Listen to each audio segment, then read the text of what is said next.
Welcome to Flourish in 5. My name is Heather Lahtinen, and every Friday I share a story, a lesson, or a quick idea with the goal of helping you gain a new perspective. Could you please share the FA podcast with your friends and leave a comment? I would really appreciate it.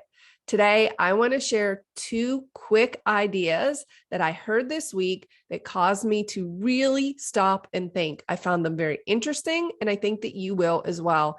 In previous episodes, we have talked actually several times about the problem with comparison. When you look around at what others have or what they're doing and accomplishing, and then you feel badly about yourself, it's obviously unhealthy. And it's a real problem with social media because you see so many things that you would not see or you wouldn't know about had you not been scrolling on Instagram or Facebook. We also talked about in the past about the difference between comparison and inspiration.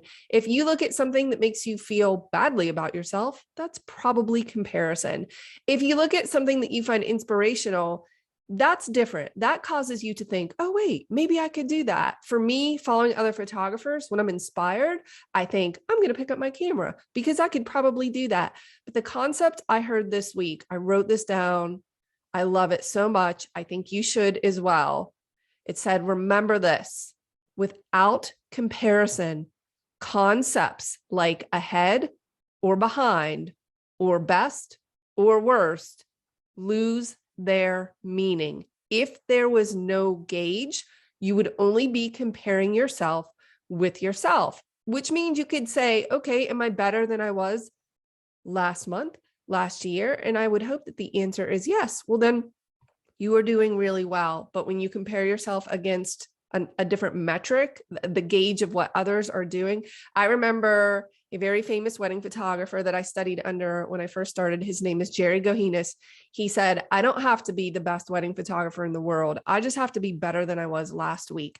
And I loved that. I thought, if I'm just shooting for my clients and the only people who were going to see these photos were my clients, am I better this week than I was last week? And hopefully the answer was always yes. I was growing and improving. Well, then it didn't matter what other wedding photographers were doing. So I did not need to compare myself.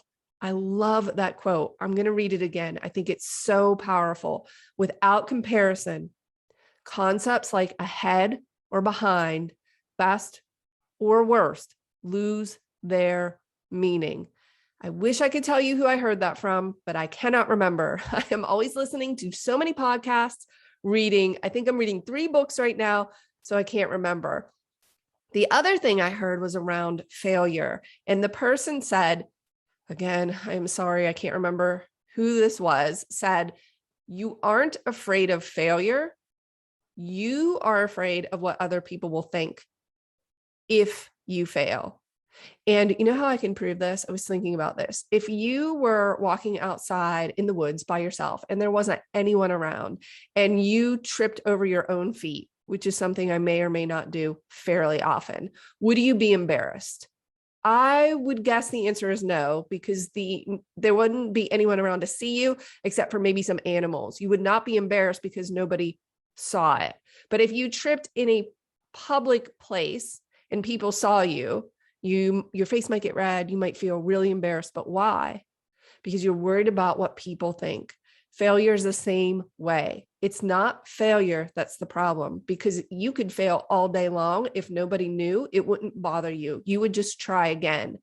The problem is managing the perceptions of others, or what you think you can manage, because you can't control how they see you. So you're worried about what they think. Imagine what your life would look like, what you would do, what could you accomplish if you truly did not care what other people thought. You are not afraid of failure. Failure is not the issue. The issue is worrying what other people might think about you if you feel like you have failed at something. I hope that you found this useful. I'll see you in the next episode.